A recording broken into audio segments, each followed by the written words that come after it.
have a control deck I'm working on, but I don't feel like it's ready for prime time just yet. I haven't played it enough. So, oh, this might not be good for me. This might be too slow. I hope it's not too slow. We'll keep it. I guess one of the nice things about playing this game is I can play it with one hand, no problem. No problem at all.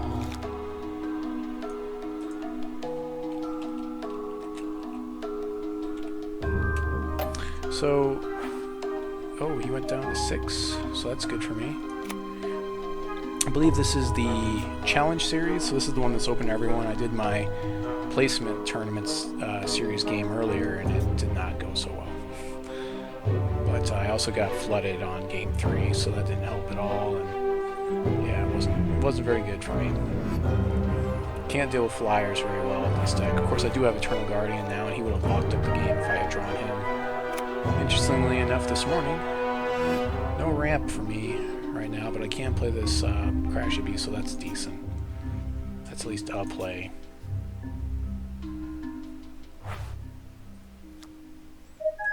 Okay, and Sensei here. It's really good that he didn't have a turn 1 play there. Okay, Secret Lab could help later. So turn 3 we've got a Crash Beast coming down. Turn 4 we'll probably have a Sensei, maybe Secret Lab. Probably Sensei. Probably Sensei. It's really important to me that I can reorganize the cards in my hand. I like to have things in numerical order. So I get 2, 3, 4, 5 type of thing going on. It's because I'm crazy. Okay, so second main phase we'll play Crash Beast. Go to our attack steps, see if he has any response here. Most likely he doesn't. I guess this is the Sapphire Ruby variant I've started to see crop up that people have been talking about. I said that this is pretty good. Of course, he doesn't have plays yet, so it doesn't seem like it's he's got a good start on it just yet. The best thing that could happen here is if I Sensei into another Crash Beast. That would be ridiculous. That's why you want to make sure you're playing things in order properly, so playing the Sensei first before the Crash Beast wouldn't have been as good as playing the Crash Beast and then playing Sensei, because then I have less chance of drawing into the Crash Beast, so best to play it that way. Plus on turn 4 I have 2 drops here, whereas before I only have 1. I have Chaos Key and Sensei on this next turn, so don't have a good way of getting to this Eternal Guardian just right now, but good chance he has some sort of counter magic in the deck, so I have to be aware of that. Make sure I'm watching his resource pool when I'm casting this large Eternal Guardian or a Jadiim maybe later. So I guess it could affect my combat step maybe. I'll go ahead and play the Sensei here just to see what we draw into. I'd like to see the next card. Okay, well there's the Wild Shard, so next turn we have Jadiim if he doesn't have counter magic up. And we'll go ahead and continue swinging for 4. This seems pretty good right now. And then second main phase we'll go ahead and play a Chaos Key.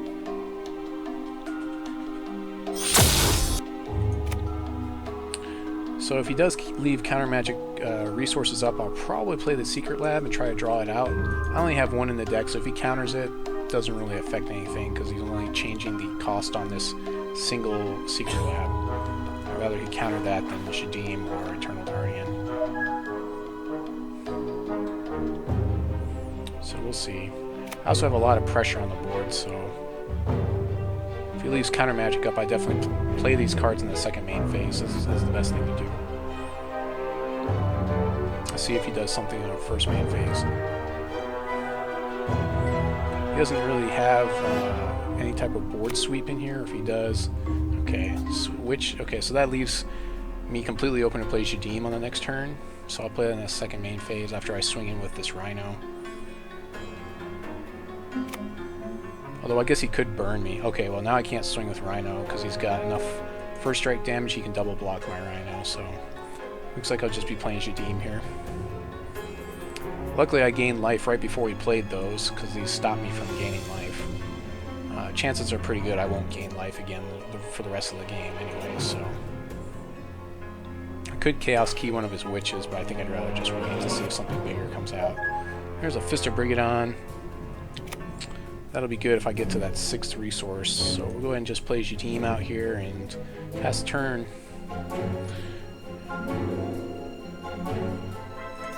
He's probably going to have a hard time with Jadiim. At least I hope he has a hard time with Jadiim. He doesn't really have a good attack in either. I mean, I guess he can attack, and then if I block, he can burn one of my... He can burn like my rhinoceros and get... he's basically trading his burn for my rhino at that point. But I might just take it and push back, actually. I probably would block with Jadiim and then save the rhino and then just swing back in response if he double swings here. But I don't think he does. If he double swings, I have to expect he has burn in hand at least. But I don't think he will.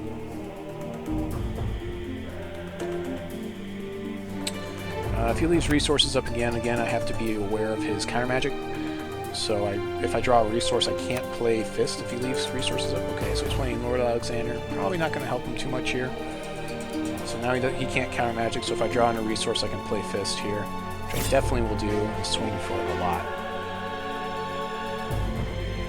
This is the first, well, this is 4th round, the first game of round 4 in the, I believe this is the, what do they call it,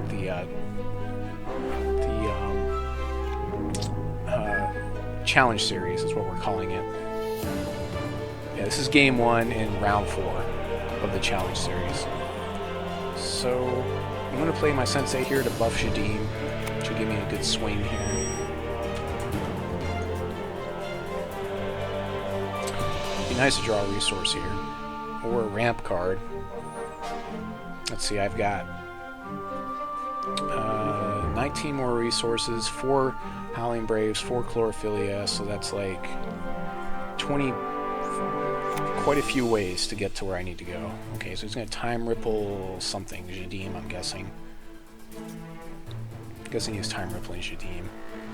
Yeah, it doesn't matter, he still gets the 7/7. I still draw a card. Alright, okay, well there's the Chlorophyllia we need. So that's really good. So we're going to play Chlorophyllia here, and then if he leaves himself open, if I draw a resource, I can play Eternal Guardian here, or I can play Fist, one of the two. He's kind of playing a tempo deck.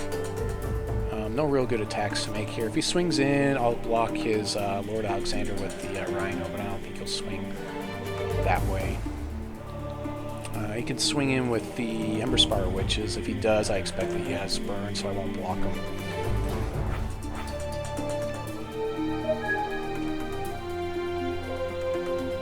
So I still want to play Jadiim here.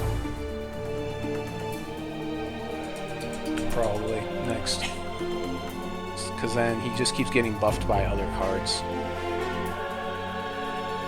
He looks like he has a lot of tempo-y cards anyways, so... Yep. My baby's just sleeping here. He's just taking a nap. Zachary. You guys can't see him. He's below the camera. So if you guys hadn't checked out, I have the key art right behind you there. That's the poster that I got from the HexTCG dinner for the Dragon Lords and above. Ooh, a Royal Falconer. Well, that's pretty good for him. So I guess I have to Chaos Key as Falconer? No, I'm sitting back like this because of the baby. That's the big thing. Okay, so he's gonna make him big. I don't see him trading his Royal Falconer with 2 of my senseis, because I would definitely make that trade. He's got a lot of damage output right now, so that's kind of scary, I guess.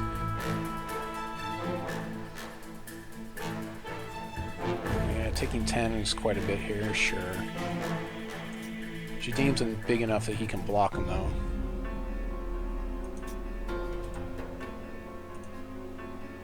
So, I probably Chaos Key his Falconer.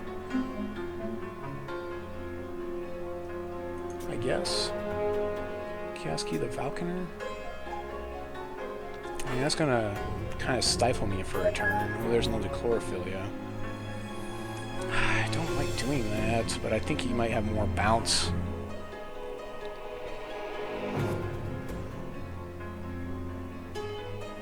It's a good chance he has more bounce right now. And taking 2 damage is a lot better than taking... Of course, if he plays another Falconer, that's a problem. I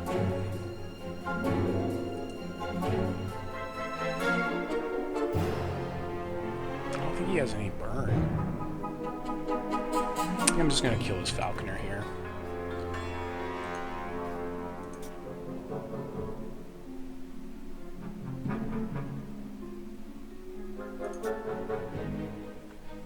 If he has another Falconer, though, it's going to be big trouble for me. But making his Falcons tiny is probably pretty good. No real reason to attack here.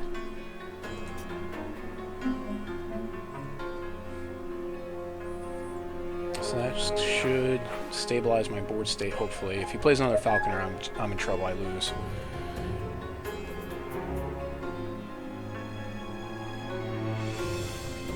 I guess that's a pretty good combo, playing this guy with the Falconer. I mean, I'm surprised that he got to the amount of resources he has, though, playing this deck. Okay, so he's drawing, so he's fishing, so that means he doesn't have anything good at this point. This is what I would expect. Chances are he doesn't have counter magic. He's looking for counter magic, maybe. He might have counter magic for my Jadiim here, which would be really bad for me. I think I'd rather him counter Jadiim than counter Fist. He obviously doesn't have Falconer. Okay, well, I have Oakhenge. Chances are pretty good he has counter magic here, maybe? Guess I'll find out. We'll see if he has it. No, he doesn't have it. Okay. So that's that, and then we'll Oakhenge to look for another troop. I don't have an attack phase here, so it looks like it's just going to be this Root Dancer. The funny thing about Oakhenge right now is it's kind of broken. Yeah, okay, well there you go. See, it said I had that, now I get this. So, I guess I'll draw Fist? I don't know, 7/7 Honeycap's really good too, and it blocks for me. I don't know, I guess I'll play Fist. Sure, we'll get the Fist going. That's gonna make Jadiim really big, I guess. And no attacks. So yeah, sometimes Oakhenge, like it looks at the top 5, and then like for whatever reason, it's I think it's looking at 5 more cards right now. So it's not like it's completely broken. I just get to see a lot of cards. I just have no idea which cards it is that I'm going to. You're supposed to look at the cards, and then I'm supposed to get to choose a troop out of those cards, so it's supposed to narrow it down. Instead, I think it's looking at 5 cards, and then it's looking at like 5 more cards, and now those are the troops you get to put in your hands. But I have seen it work properly too, so I'm not sure exactly what's happening with it. Okay, it's mimicking my Jadiim. Sure. My Jadiim's bigger than his, though. And once I play Eternal Guardian, it won't matter.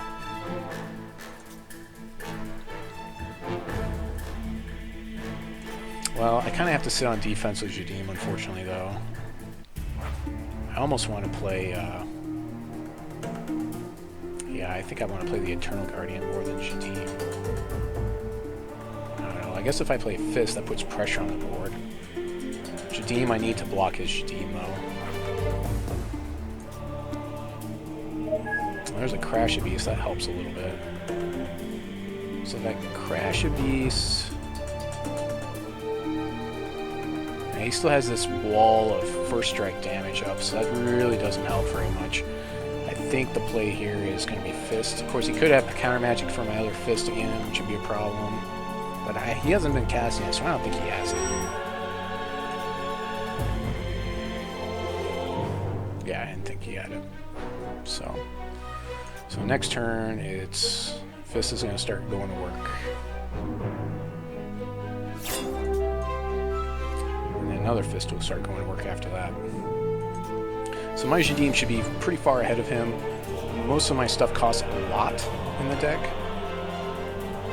So chances are pretty good that I've got a lot of damage coming out here.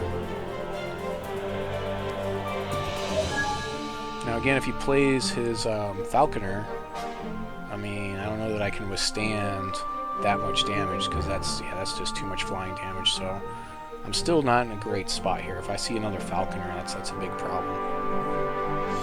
I probably actually need to play the Eternal Guardian, which would make him have to play his Falconer and bounce my Guardian, because I don't think he can kill it. He would need to cast some serious like Rage Fires or something to kill it. 2 Rage Fires would kill it, I guess. If I top deck a resource, I play Guardian.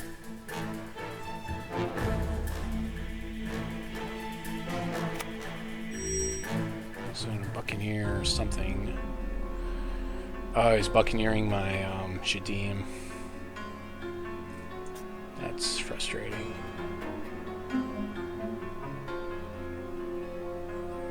Of course, if he swings with his Jadiim, that doesn't leave him with a lot of blockers for my Fist.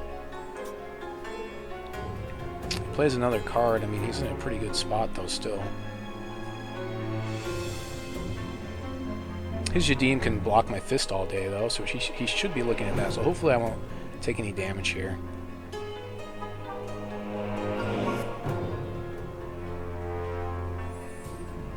I like to think the later this game goes, the better my chances of winning are. Yeah, if he's playing with the playset of these Buccaneers, that's a problem for me as well. He's got a lot of things that can tempo me, and that's really one of the best ways to deal with Fist.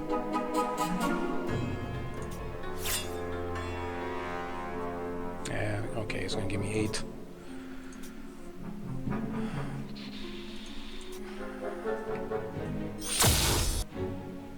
Alright, I need a blocker for Jadiim here or I lose, so I need to play my Jadiim. Either way, no matter what I play, if he has counter magic, I have to play into the counter magic here if he has one, but something tells me he doesn't have it. And if he bounces, I also lose, so...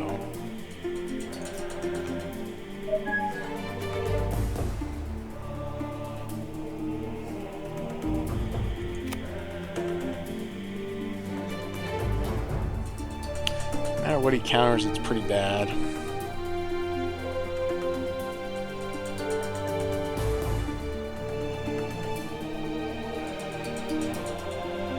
So that's 6, 7, 8, 9, 10, 11, 12.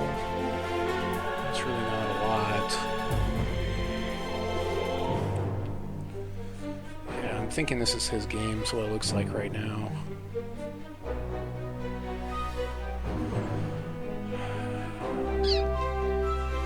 Basically, no matter what, I have to replay Jadiim here, and I could play Eternal Guardian, but either way, he can bounce. If he can bounce Jadiim, he can bounce Eternal Guardian, so it's really not that great.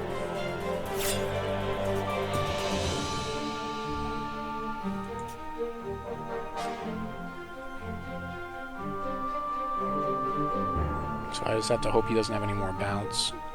He obviously didn't have counter magic there, otherwise he would have countered my Jadiim.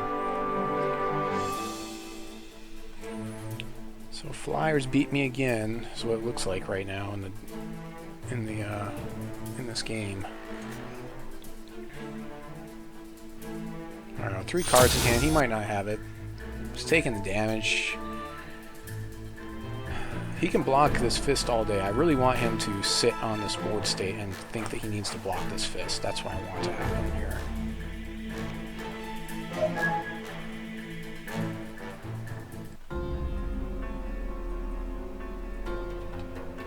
I need to get another turn to play this. To play this Eternal Guardian. Nope. Okay. Yeah, he didn't make a play mistake there.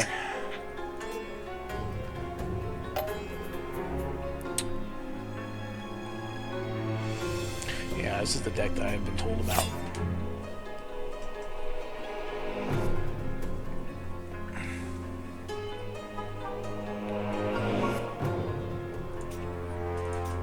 Chances were pretty good he was going to just tempo me or bounce my threats or my blockers there anyway, so... Alright, well, game 2. We'll go game 2 with this deck. See how it goes.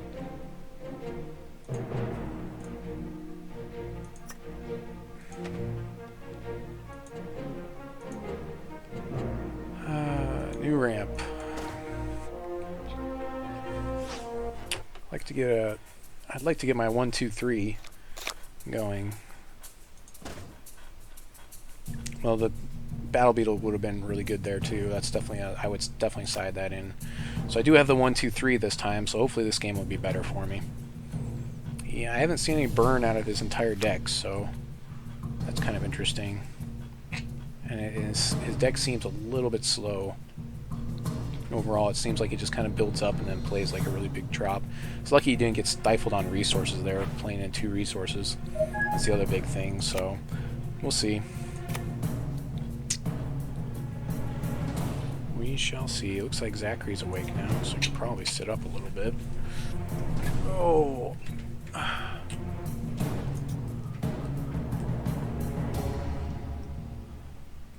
What did you learn, heavy hitter?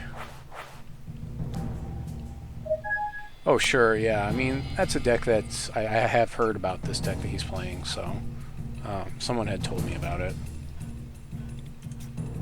I don't have a whole lot of time to do research as well. I mean, if I was going to play something, I would want to play Control, so that's more or less like where the direction I would go. So it looks like a turn 3 Fist, and although I'm unsure if I should go turn 3 Battle Beetle and then Fist. I guess it depends on the board state. He can't really bounce my Battle Beetle, so I think I'd rather play that first.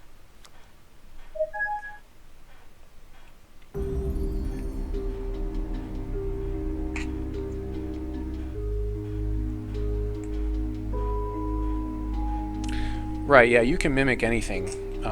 So it mimics, yeah, and it has all the come into play abilities of the mimic. The thing is that the problem with the mimic is in an open board state, like mimic has no target. Alright, so he's burning my ramp, which is definitely the right play there. I hadn't seen any burn out of him this last game at all, so that's very surprising to see that. So, already pretty good because he doesn't have this Sapphire resource. So that was really good because I was about to drop a Battle Beetle on him, and that would have been a big problem for him. Okay, another Sensei. So let's drop our Sensei first to see what we drop. What we draw into. You can mimic your own spell shielded troop because it's not spell shielded to you.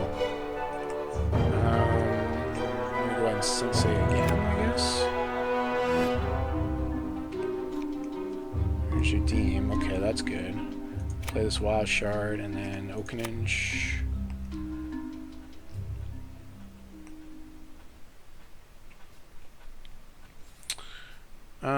Squirrel Titan, does that do something for me? Yeah, Squirrel Titan does. Root Dancer does too, but I think I want to have the removal on Squirrel Titan. So I think that's the play here. I want the Squirrel Titan for the removal that it's going to give me. I've got Jadiim coming next turn, and then hopefully I'll draw a Shard or something and be able to keep going. That's a really quick Jadiim, so hopefully you won't be able to come back from this Jadiim.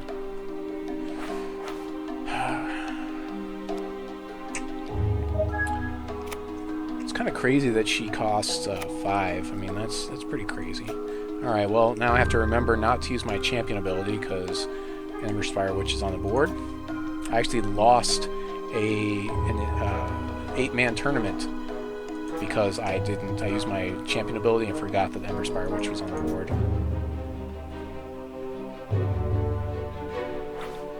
So definitely it's good to play things properly. Okay, another... that's not so great for us. So we don't really have an attack phase here anyway, so let's just play the Jadiim out. Pass the turn. So maybe I'll get like 2 turns of swings in here with Jadiim. If he swings with his Ember Spire Witch, obviously I block it, but I mean if he doesn't, then I can, you know, I can swing for a lot. I mean it's a 2-for-1. If he has to, he'd have to use 2 burn spells to kill Jadiim here. If I blocked his Ember Spire Witch, I don't think Bosshoss is going to do that. Also, I could just take the 2 and then swing back for 7, which seems pretty bad if he doesn't have any other troops to play here. He might be stifled at 3 resources as well, which would be really good for me. Yeah, he's Oracle Song, so he's searching, he's digging. So that's going to give me a nice attack phase here. It'd be nice to be able to Squirrel Titan his Witch, so that way I can gain the life after drawing this shard. If I draw a shard here, I'm in a really good spot because I can Titan his Witch, swing for 7, and gain 5 life, which would be really good for me. And he did draw his resource there with his Oracle Song, so that's good for him. I need to draw a resource. There we go. Boom. Alright, so that's definitely what's happening here. So we're going to do this before we go attacker so we can attack for 7. Actually, that's going to be a lot of attacks there. A lot of damage coming through now. So no counter magic for my Squirrel Titan there.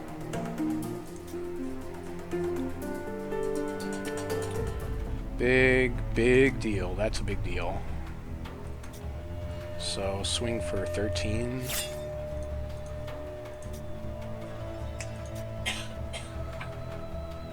And then next turn, probably play Battle Beetle because he can't deal with it. And also he has a lot of flyers in case he has something crazy that he's going to try to drop. The other thing I'm looking at with his deck is he needs to have like a lot of different things have to happen in order. It's like he has to play Lord Alexander. Then he has to play whatever the guy's name is, the Warhawk guy. And that's a good combo, those 2 cards together. But it's not like an auto game win or anything. Yeah, that's probably going to be game. Yeah, he's calling a good game here. Yeah, that was pretty... Yeah, I was just way too fast for him there. So we're going to go to game 3. And we'll go to the new ramp. Except... I'd like to get another 1, 2, 3 like that. That would be optimal.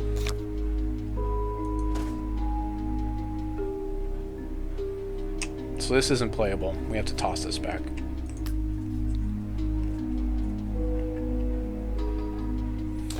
We had no plays in hand. This isn't that great, but we're going to keep it. This is not looking like our game right now. We've got a turn 3 Wild Root Dancer or Chlorophyllia, so it's not good at all for us, really. Oh, also we're going first, which is also not good. We need to be on the draw with a hand like this. So, yeah, this is probably going to be his game, because he's maybe a little bit better mid-game, and ours is better late game.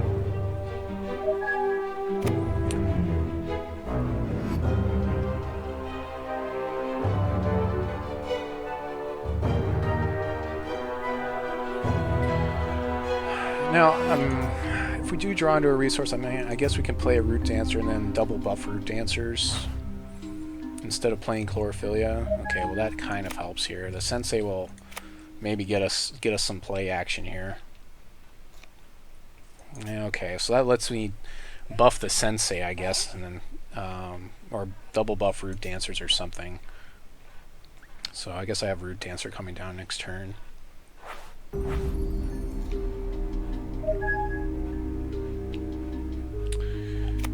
Chances are good, maybe, I don't know, we'll see what he has.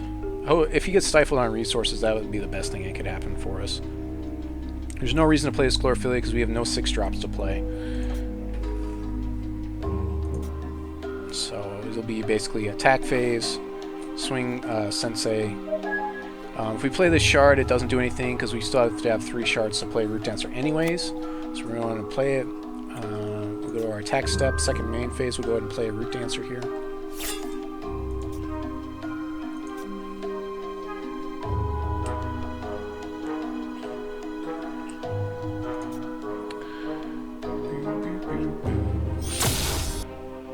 Second main phase, play Root Dancer. Chances are he'll burn him here, but have to play him anyways. If he doesn't burn him, he'll be in trouble because next turn I'll play another Root Dancer, double buff Root Dancers, then he'll be out of burn range. He'll have to double burn him, or he'll have to... I still haven't seen Rage Fire, so I don't think he's running it. It's a little bit prohibitive for him to play. Yeah, that's what I expect to see. Yep, expect to see that. Still has 6 cards in hand. He has a lot of cards in hand for our 1 point of damage on the 19-turn clock we've got him on. So, not looking great for us. Again, next turn we'll play a Root Dancer and we'll buff our Sensei with it, but he should have the burn to respond to that pretty easily. Oracle Song is gonna get him some more draw action there. Again, we didn't go crazy nuts like we did last game, so this late game, the mid-ish game, is definitely looks like it's heading in his direction, especially if he does what he did last time.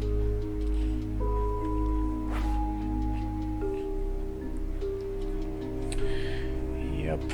Alright, let's see here. So we don't want to play the Sensei, we're just going to play the Root Dancer here. And buff. And go to our attack step. We'll definitely get our 5 life here as well. We're going to get that 5 life. Swing in for 3. A little bit better clock for us. Next turn, that Sensei will be a 5/5, which would be good for us as well.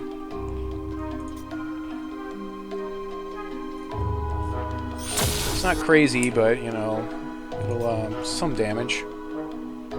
Still going to take him some time to put his combo out, so, I mean, the next thing he could play is like Lord Alexander. He doesn't have the burn, because if he did have it, well, I guess, no, he was out of resources anyways. Because Oracle Song costs 3. To thin out his deck.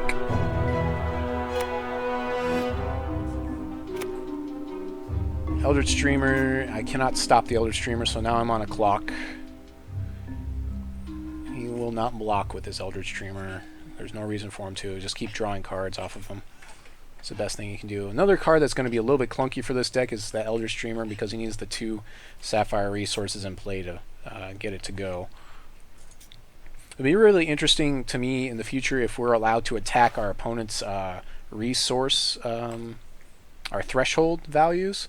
Because right now we can attack their resource pool, but we can't really hit their threshold values. Guardian can kind of tie up this game a little bit for us.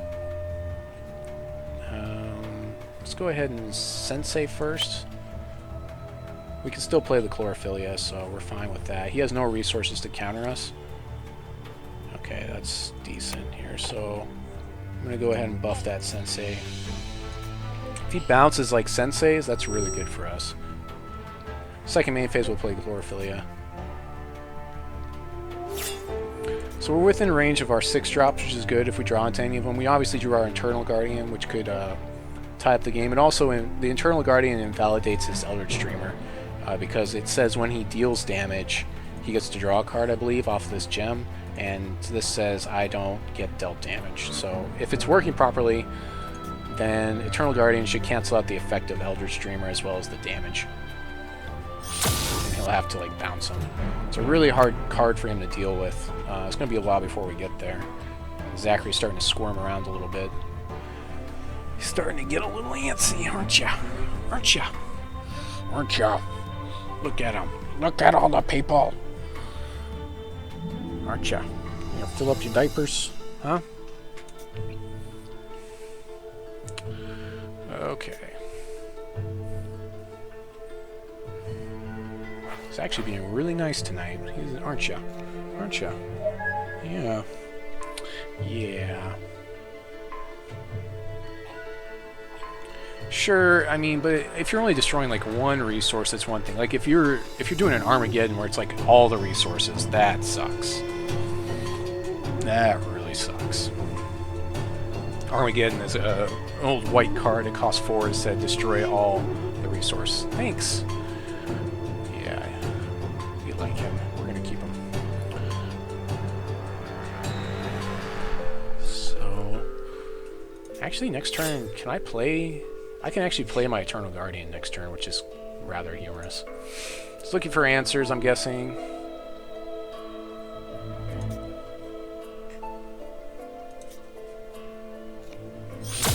Eternal Guardian will hopefully be hard for him to deal with. I hope it is. If he bounces him, it'll be really hard for me to replay him. Unless I draw more ramp. Of course, I do have a lot of ramp in here. Zachary was born in October. Or, I'm sorry.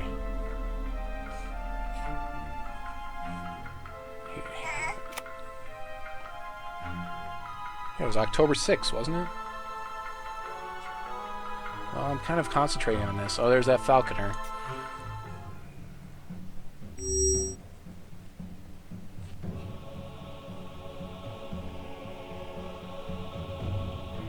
So I'm going to swing the house in on this and see if he blocks, but I don't think he will. I don't think he's going to block this Root Dancer.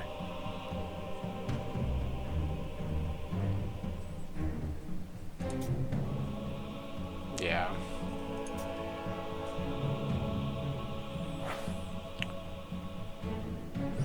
Actually, if I play the Guardian first, he won't be able to deal damage to my guys.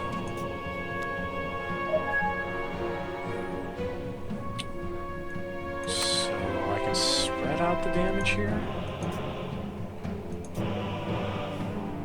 I guess that's the play. Yeah, play this guy, which you can't counter. He doesn't have resources. Swing house.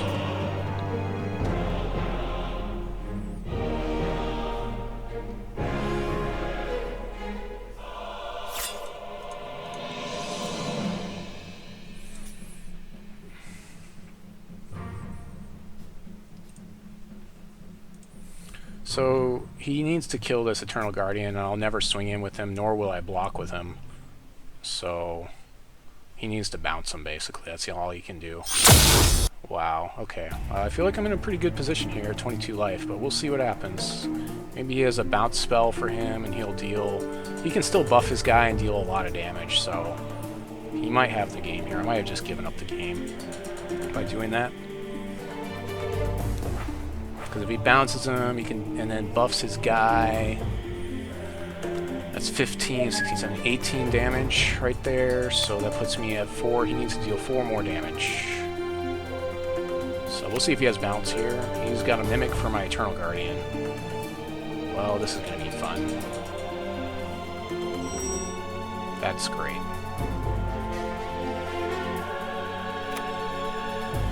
And Time Ripple for my Guardian.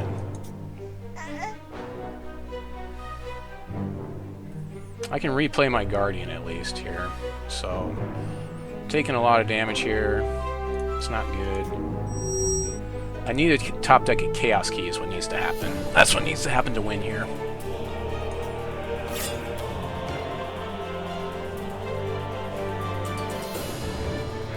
Well, it's obvious to me that he's probably sitting on at least one bounce card. He's got so many in the deck. So I need a top deck at Chaos Key. That's what needs to happen. I've got 2 in the deck out of 47 cards. Chances are not good I'm going to draw it. And Chaos Key is Eternal Guardian.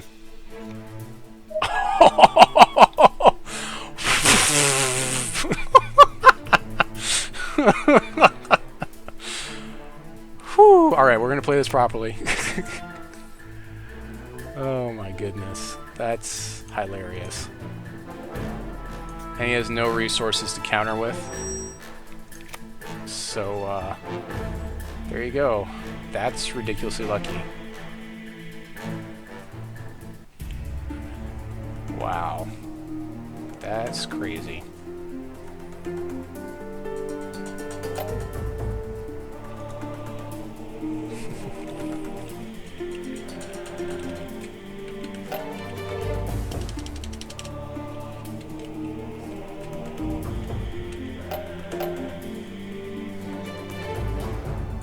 Yeah, he could have attacked with less stuff there and held back some blockers.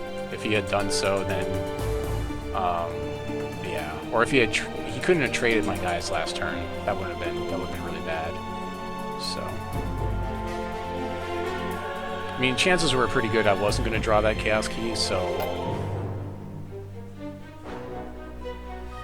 yeah, and that might have been preferable. I mean, if he knew, he should know my deck because most people know what I'm running. So,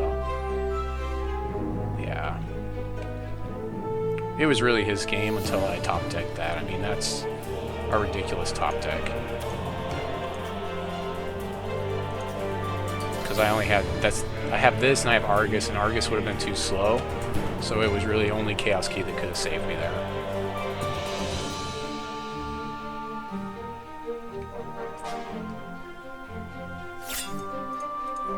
So that's pretty crazy. So definitely good games. I think that the matchup is actually better for Bosshoss than it is for me because he's got so much bounce in there, and I'm only playing like single threats a lot of times. I'm ramping into stuff. I'm expending a lot of resources to play these huge threats, and then he just bounces them and says whatever.